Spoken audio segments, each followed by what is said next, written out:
So we haven't had an explanation of any kind as to why. So, that's a great question. Yes, And it is.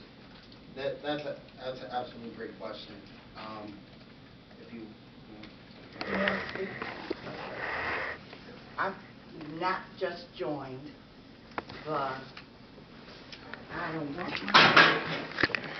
well, then I'm not talking until that stops, because I don't want to be involved in that junk. so. Can I speak now? Yes. Okay. Chairman, here, take this. I'm going to speak because this isn't my first day in District A. My husband was in District A for many, many years, and I used to come to the meetings with him. And then I got on District A. I was voted on by District A members to represent them in January.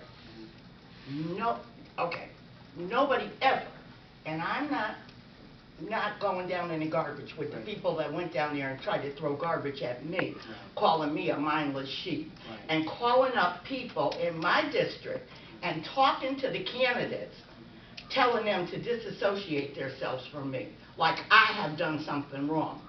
I voted my heart and my head. I'm not mindless. You are a young man, David. I have children older than you. So I'm not walking down behind you because you told me to vote. The other two people never said, I sit in this meeting, they never came to me and said, you know what, Carolyn, this is what I'm interested in. This is what I want to do for our district, for our city. Now I hear everybody got to have a big, long resume. Well, that young man has a college degree over there. Rhonda Teal has a college degree.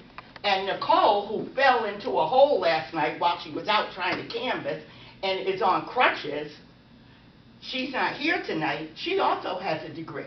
These are young people that were born in this city, came to us, said, listen, we want to be a help. We want to try. We're looking and we're seeing that all these apartments are going up and we don't see people we know anymore. What can we do? You want to run for office? Try it. Okay, they come to us. I sit here, nobody ever says to me after a meeting, you know what, Ms. Fuller, let me talk to you about this, or let me say this to you. Nobody ever comes by, everybody knows where I live.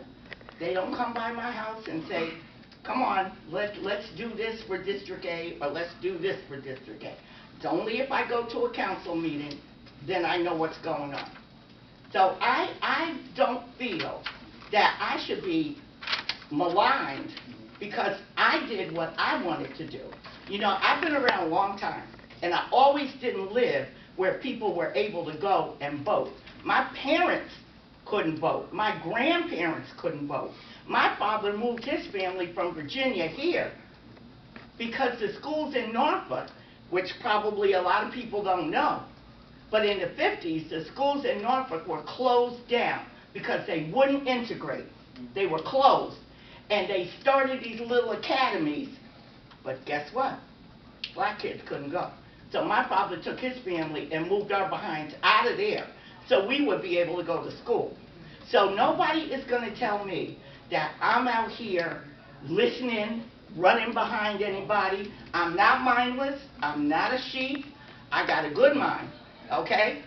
All right, so, and you want to put that garbage on that there's no qualified African American, and I'm not saying anybody in this room said it, no qualified African Americans in this city. They are. And the three that I voted for all have college degrees.